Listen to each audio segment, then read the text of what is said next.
In this video, we're going to talk about an incredible time-saving shortcut. So first of all, we need a slightly broader view. As a general rule, we've talked about the complement rule already. This complement rule can sometimes be used as a shortcut in some problems.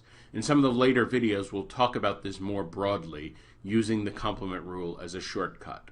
And I'll say right now, ordinarily, the hard thing about using it as a shortcut is recognizing that one could do this. We read the problem and then we have to have the insight, oh, wait a second, maybe it would be easier, instead of calculating directly what they're asking, to calculate the probability that it doesn't happen and then subtract that from 1. So once you recognize that, then the complement rule will save you time, but you have to have that recognition. Well, here, I'm going to show you one case where that recognition will not be a problem. There'll be an automatic clue, and 100% of the time you can use the complement rule as a shortcut. So that's what makes this such an efficient and powerful shortcut. Here's the big idea. When you see the words "at least" in a probability question, use the complement rule as a shortcut.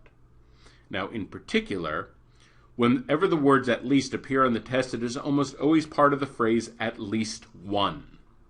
This is a huge advantage for us. Now, why would this be? Let's think this through. Suppose there are 6 trials of something. We're rolling 6 dice, we're flipping 6 coins, something like that, and we want to know the probability of at least one success. Think about the number of successes. Suppose I'm flipping 6 coins. How many heads could I get if I flip 6 coins? Well, theoretically, I could get anything from 0 heads, if it were all tails, up to 6 heads, all heads. Now, of course, these are not all equally likely, but all of them are possible.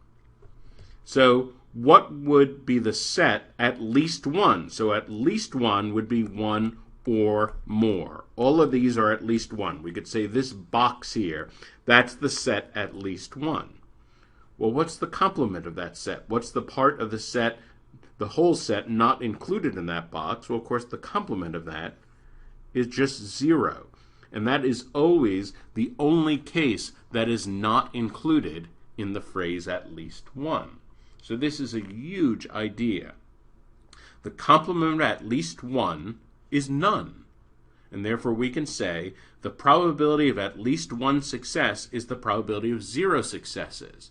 So instead of having to figure out a bunch of different probabilities, which is what we'd have to do if we figured out directly, we can just figure out one probability, often a very, very easy probability to figure out, the probability of something happening no times at all, and figure that out and subtract it from 1, and we're done. So I'll show you a couple examples of why this is so powerful. Suppose we have this problem. This is a very hard problem. Suppose we roll one fair 6-sided die 8 times. What is the probability that we will roll at least 1 6? So let's think about this. We have 2 choices. We can do sort of the completely straightforward method of solving this.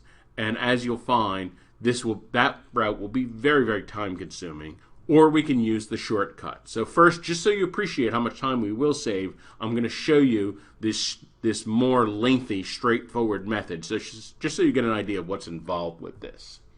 So, the standard solution, the condition "at least 1 6" includes 8 cases. We could get exactly 1 6, or we could get more than 1 6. So any of the numbers from 2 through 8, these are also included. These are the number of dice that could show up with a 6 on it. And again, these are not all equally likely, but it doesn't matter. All of these are possible cases. Each one of these 8 cases is a binomial calculation. So that means we'd have to do 8 different binomial calculations. So we'd have to do all these calculations. Now, of course, in a problem like this, they're not going to give it to you in a nice form of all these things added up. You're going to actually have to go through a lengthy calculation, simplify all this stuff, put it all together as a number, and then choose from the numerical answers. So this calculation could take you, 10 or 15 minutes. This would be a nightmare calculation. If you want to do it, go ahead. I'm going to show you a shortcut that's much easier. So here's the shortcut. The efficient solution, the complement of at least 1 6 is 0 6s. Well, let's think about this.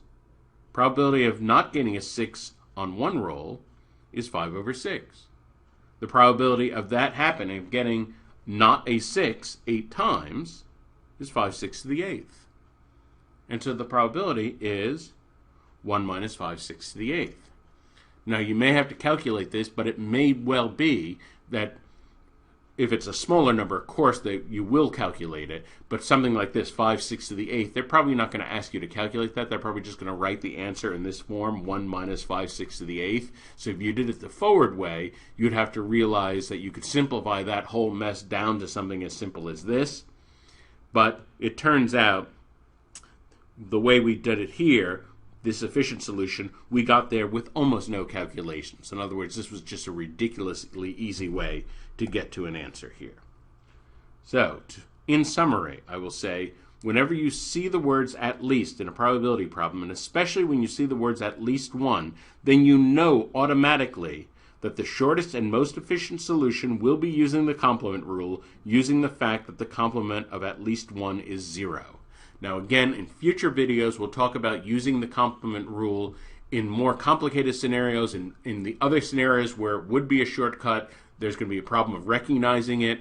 For this particular case, there should be no problem recognizing it. You'll see these words, and that will be the trigger. Automatically, you know you can use the complement rule as a shortcut.